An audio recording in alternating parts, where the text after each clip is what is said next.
കാറ്റത്ത് കിളിക്കൊണ്ട് ഇന്നത്തെ എപ്പിസോഡിലേക്ക് എല്ലാവർക്കും സ്വാഗതം. അങ്ങനെ സുധീഷ് ചോദിക്കുന്നുണ്ട്, അവൾ എന്തിനാടാ വന്നത് ഇങ്ങോട്ട്?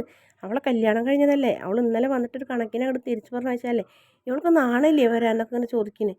എന്തായാലും ഞാൻ അങ്ങോട്ട് വരട്ടെ, ഞങ്ങളിപ്പോൾ അങ്ങോട്ട് വരുമെന്ന് പറഞ്ഞ് ഫോൺ വയ്ക്കും സുധീഷ്. അപ്പം നിധി ചോദിക്കും, എന്താ നിങ്ങളുടെ പ്രശ്നം? സുനന്ദ സുഭാഷ് ചേട്ടനെ കാണാൻ വന്നതാണോ എന്ന് ചോദിക്കും. ആ, അങ്ങനെ വരാൻ പാടുണ്ടോ? അവളെ കല്യാണം കഴിഞ്ഞതല്ലേ. കല്യാണം കഴിഞ്ഞ് വെച്ചിട്ട് ഒരു പെൺകുട്ടി ഇഷ്ടപ്പെട്ടിട്ട് ആളെ കണ്ടുകൂടാന്ന് മിണ്ടി കൂടാന്നുണ്ടോയെന്ന് പറയും. ഒരു പക്ഷേ അവളെ വീട്ടുകാരോട് പറഞ്ഞിട്ടാണ് വന്നെങ്കിലോ എന്ന്. പറഞ്ഞിട്ടൊന്നും ആവാൻ വഴിയില്ല, ഇനിയിപ്പോൾ അതിൻ്റെ പിന്നാലെ വേറെ വഴക്കുണ്ടാവും. നിധി നിനക്ക് അറിയാണ്ടാണ് അവളെ സ്വഭാവം എന്ന് പറയും. എന്ത്? അവളെ സ്വഭാവത്തിന് ഒരു കുഴപ്പമില്ല, നിങ്ങളെ കാഴ്ചപ്പാടാണ് തെറ്റ്. ഒന്ന് കണ്ടു പോകണോണ്ടൊന്നും ഒരു കുഴപ്പമില്ല, അതിനെ വേറൊരു രീതിയിൽ നിങ്ങൾ കാണുന്നതാണ് പ്രശ്നം എന്നൊക്കെ പറയും. അതിനുശേഷം നമ്മുടെ നികേഷ് ഹരീഷിനെയും വിളിച്ച് വരാൻ പറയും. അങ്ങനെ ഹരീഷ് വേഗം പാൻറ്റൊക്കെ മാറി ടീഷർട്ടൊക്കെ മാറി വേഗം വീട്ടിലേക്ക് ഇപ്പോൾ വരാടാന്ന് പറഞ്ഞ് ഹരീഷും അവിടുന്ന് പായേന്. അതേസമയം തന്നെ സുഭാഷും സുനന്ദയും സംസാരിക്കുന്നത്. അപ്പോൾ സുഭാഷ് പറയുന്നുണ്ട്, നാളെ നീ കുറച്ച് ദിവസം കഴിഞ്ഞാൽ നീ ദുബായിലേക്ക് പോവും, അവിടെ നല്ല സന്തോഷത്തോടെ ജീവിക്കണം, മുർജ് ഖലീഫയിലൊക്കെ പോയിട്ട് അങ്ങേയറ്റത്ത് ചെന്ന് നിന്നിട്ടുണ്ടെങ്കിൽ ചന്ദനം തൊടാന്നൊക്കെ പറയുന്നതൊക്കെ കേട്ടിട്ടുണ്ട്. അങ്ങനെ നീ നല്ല സന്തോഷത്തോടെ ജീവിക്കണം, എനിക്ക് കാണണം എന്ന് പറഞ്ഞപ്പോൾ ഞാൻ അവിടെ സന്തോഷത്തോടെ ജീവിക്കണമെങ്കിൽ സുഭാഷ് ചേട്ടൻ എത്രയും പെട്ടെന്നൊരു വിവാഹം കഴിക്കണം, കഴിക്കില്ലേന്ന് വെച്ചപ്പോൾ ആ കഴിക്കാമെന്ന് പറയും. പിന്നെ നീ ഇങ്ങോട്ട് വന്നത് അമ്മായിക്ക് മാമന് ഇഷ്ടപ്പെട്ടിട്ടുണ്ടെന്ന് വെച്ചപ്പോൾ അവരിഷ്ടം ഞാൻ നോക്കണം, ഞാൻ ഇനി അശ്വിൻ്റെ ഇഷ്ടം മാത്രം നോക്കിയാൽ പോരെ, ഞാൻ അശ്വിൻ്റെ സമ്മതത്തോടെയാണ് വന്നത് എന്ന് പറയും. സുഭാഷ് ചേട്ടാ നാളെ ഞങ്ങൾ പോകും, എന്നോട് എന്തെങ്കിലും പറയാനുണ്ടോ എന്ന് ചോദിക്കുമ്പോൾ ഇല്ല, നീ എത്രയും പെട്ടെന്ന് പോകാൻ നോക്കുമെന്ന് പറയും. അങ്ങനെ സുനന്ദ വാതിക്കലേക്ക് പോയി പിന്നെ തിരിച്ച് വീണ്ടും വന്നിട്ട് പറയും, ഞാനൊരു കാര്യം ചോദിച്ചോട്ടെ, ഇഷ്ടമുണ്ടെങ്കിൽ മതി, ഇല്ലെങ്കിൽ വേണ്ടാന്ന് പറയും. പറഞ്ഞോന്ന് പറയും. ഞാൻ അശ്വിനെയും കൂട്ടി ഇങ്ങോട്ട് വന്നോട്ടെ എന്ന് ചോദിക്കും. അപ്പോൾ സുഭാഷ് ഇങ്ങനെ ആദ്യം ഒന്ന് ഞെട്ടും. സുഭാഷ് പറയും, അശ്വിനെയും കൂട്ടി വന്നാൽ അത് പ്രശ്നമാവില്ലേ, നിൻ്റെ അച്ഛനും അമ്മയും ഇഷ്ടപ്പെടുമെന്ന് വെച്ചപ്പോൾ അവരിഷ്ടം എന്തെങ്കിലും ഞാൻ നോക്കണേ, ഞാൻ എനിക്ക് അശ്വിൻ്റെ വാക്ക് മാത്രം കേട്ടാൽ മതി സുഭാഷ് ചേട്ടാ, അവരുടെ വാക്കുകളൊന്നും ഞാൻ ഇനി ചെവി കൊള്ളില്ല എന്ന് പറയും. എന്നാൽ ശരി, പകൽ ഒരുപാട് സ്ഥലങ്ങളിൽ പോകാനുണ്ടെന്ന് പറയും. എന്നാൽ ശരി, ഭക്ഷണം കഴിക്കുന്ന രീതിയിലാവട്ടെ, അപ്പോൾ ഇവിടെ എല്ലാവരും ഉണ്ടാവുമല്ലോ, അങ്ങനെ രാത്രി വായോ എന്ന് പറയും. അങ്ങനെ ഞാൻ രാത്രി വരാട്ടാന്ന് പറഞ്ഞു കഴിഞ്ഞിട്ട് സുനന്ദ പോകും. അങ്ങനെ സുഭാഷ് ഇങ്ങനെ വിഷമത്തോടെ നിൽക്കുന്നുണ്ട്. ആ സമയത്ത് ഹരി നികേഷ് ഏട്ടന്മാരെ കാത്തിക്കാണ്. അപ്പോൾ ആദ്യം സുധീഷ് വരുമ്പോൾ പറയും, എന്താടാ എന്ന് പറയും. അവൾ പോയി എന്ന് പറയും. അപ്പോൾ തന്നെ അവരെന്താ സംസാരിച്ചത്? ഓ, ഞങ്ങൾ ശ്രദ്ധിച്ചില്ല, ട്രൈ ചെയ്ത് നോക്കി, പക്ഷെ ഒന്നും കേൾക്കണില്ല, ഒന്നും മിണ്ടാണ്ട് ഇങ്ങനെ നിൽക്കണതാണ് കണ്ടതെന്ന് പറയും. അപ്പോൾ ഇതിന് ഹരീഷും വരും. അവൾ എന്തിനാണ് വന്നത്, കല്യാണം കഴിഞ്ഞിട്ട് അവൾ എന്തിനാ ഇങ്ങോട്ട് വന്നത് എന്ന് പറയും. ഇപ്പോൾ അവൾ വന്ന എന്താ കുഴപ്പം?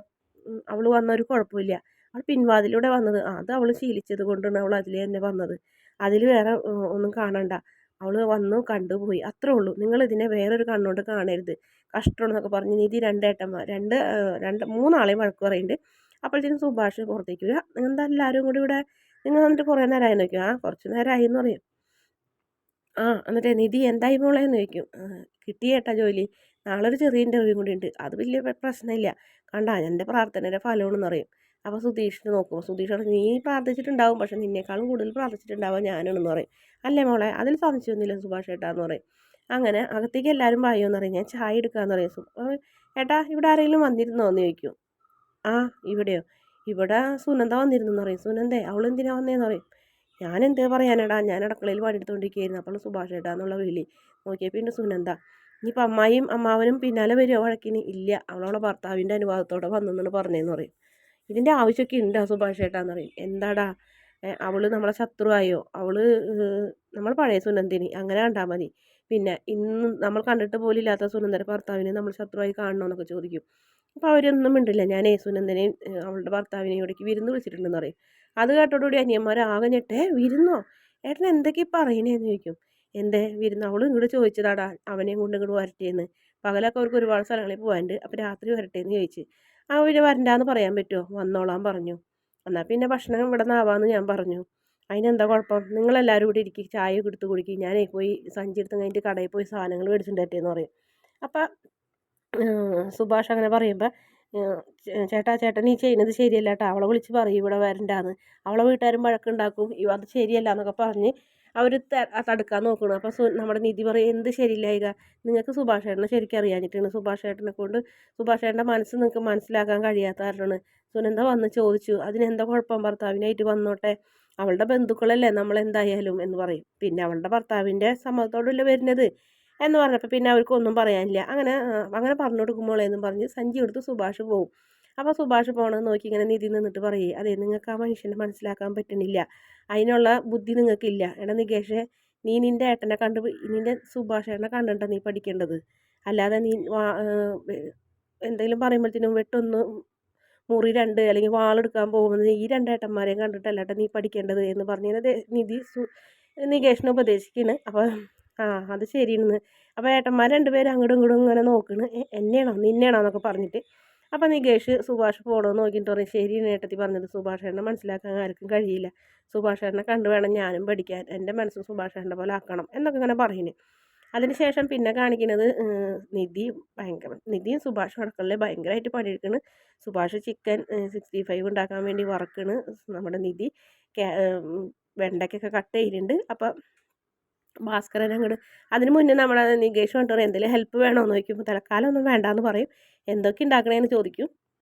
അതെ ചിക്കൻ 65 ഉണ്ടാക്കുന്നുണ്ട്, ചാള മേടിച്ചിട്ടുണ്ട്, മുളക് ഇട്ട് വയ്ക്കണം, പപ്പടം വറക്കണം, മുട്ട ഓംലേറ്റ് ഉണ്ടാക്കി പുഴുങ്ങുകയും ചെയ്യണം, പിന്നെ ഒരു സാമ്പാറും ഒരു ഉപ്പേരിയും എന്ന് പറയും. ആഹാ ഇതെന്തോരം കറികളാണെന്ന് പറയും. അപ്പോഴത്തേനും ഭാസ്കരൻ അങ്ങോട്ട് കയറി, ഭാസ്കരൻ ചിക്കനോ ഇതെന്താ അത്, പച്ചക്കറി അരിയുണ്ടല്ലോ, സാമ്പാർ വയ്ക്കുന്നുണ്ടാ, ചാളയോ, ഓ ചാള കണ്ടിട്ട് എത്ര നാളായി, ഈശ്വര ചാള കുരുമുളക് ഇട്ട് വെച്ചാൽ അടിപൊളി എന്നൊക്കെ പറയും. എന്താടാ ഇന്നിവിടെ ഞാനറിയാണ്ട് പിന്നെ കല്യാണം ഉണ്ടോ എന്നൊക്കെ ചോദിക്കും. അപ്പോൾ പറയും അച്ഛാ ഇന്ന് സുനന്ദയും ചെക്കനെയും വിരുന്ന് വിളിച്ചിട്ടുണ്ടെന്ന് പറയും.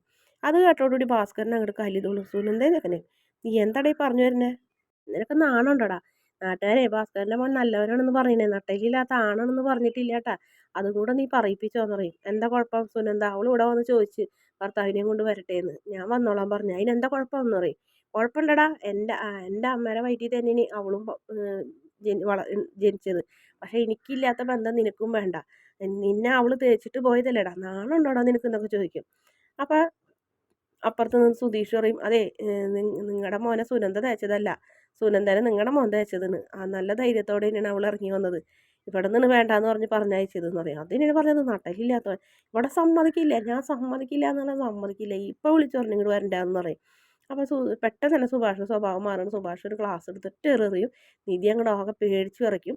എന്താ കുഴപ്പം, അവളിവിടെ വന്നാൽ എനിക്ക് അവൾ ശത്രുവല്ല, അവളെ ഭർത്താവും ശത്രുവല്ല, എനിക്ക് ശത്രുവല്ലാത്തടത്ത് പിന്നെ നിങ്ങൾക്ക് എന്താ ശത്രുത, ഒരു കാര്യം ഞാൻ പറഞ്ഞേക്കാം, വൈകുന്നേരം അവളും അവളെ ഭർത്താവും ഇങ്ങോട്ട് വരും, അച്ഛന് ഇഷ്ടമുണ്ടെങ്കിൽ ഇവിടെ നിന്ന് നിൽക്കുക സഹകരിക്കുക, അല്ലാന്നുണ്ടെങ്കിൽ ആ സമയത്ത് അവരെ കാണുന്നത് ഇഷ്ടമില്ലെങ്കിൽ അച്ഛൻ എവിടെയെങ്കിലും പൊക്കോ, അവർ പോയിട്ട് വന്നാൽ മതി, മനസ്സിലായോ എന്നൊക്കെ ചോദിക്കും. ദേഷ്യപ്പെട്ടു. ആ മനസ്സിലായടാ, ഇപ്പം മനസ്സിലായടാ, നിനക്ക് അവരിന് വലുതല്ലേ, കാണിച്ചു തരാടാ, അങ്ങനെ ആയിക്കോട്ടെ എന്നൊക്കെ പറഞ്ഞ് ഭാസ്കരൻ കല്ലിതുള്ളി ഇറങ്ങിപ്പോകും. അപ്പോൾ ഭാസ്കരനെ ഉപദേശിക്കാനൊക്കെ നോക്കുന്നുണ്ട് ദീദി, മോൾക്ക് പറഞ്ഞാൽ മനസ്സിലാവില്ല അവരെ കാര്യം എന്നൊക്കെ പറഞ്ഞ് ഭാസ്കരൻ അങ്ങോട്ട് പോകും. പിന്നെ കാണിക്കുന്നത് പ്രമോ ഭാഗമാണ്. പ്രമോയിൽ സുനന്ദയും അശ്വിനും വന്നിരിക്കുന്നുണ്ട്, എല്ലാവരും കൂടെ വട്ടത്തിരിക്കുന്നു. അപ്പോൾ പറയുന്നുണ്ട്, നിങ്ങളെ മാത്രം കല്യാണത്തിന് കണ്ടില്ലല്ലോ. അപ്പം ഞാൻ ചോദിച്ചു സുനന്ദോട് എന്താ പ്രശ്നം, എന്താ അവർ വരാഞ്ഞെന്ന് ചോദിച്ചപ്പോൾ സുനന്ദ കാര്യങ്ങളൊക്കെ എല്ലാ സത്യങ്ങളും എന്നോട് തുറന്ന് പറഞ്ഞിട്ടുണ്ടെന്നൊക്കെ പറയും. അപ്പോൾ ഭാസ്കരൻ ഉണ്ടിട്ട് ആ കൂട്ടത്തിൽ ഭാസ്കരൻ ചോദിക്കുന്നുണ്ട്, മോളെ നിൻ്റെ അമ്മ സമ്മതിച്ചോ ഇങ്ങോട്ട് വരാൻ എന്ന് ചോദിച്ചു. ഞാൻ എന്തിനാ അമ്മയുടെ സമ്മതം മേടിക്കണേ, എനിക്കിനി അശ്വിൻ്റെ സമ്മതം മേടിച്ചാൽ പോരെ, ശശിൻ്റെ സമ്മതത്തോടെയാണ് ഞാൻ ഇങ്ങോട്ട് വന്നതെന്നൊക്കെ പറഞ്ഞപ്പോൾ ഭാസ്കറിന് ചെറിയൊരു സന്തോഷമൊക്കെ തോന്നുന്നുണ്ട്. പ്രൊമോയിൽ വീഡിയോ ഇഷ്ടപ്പെട്ടാൽ ചാനലൊന്ന് സബ്സ്ക്രൈബ് ചെയ്യണേ.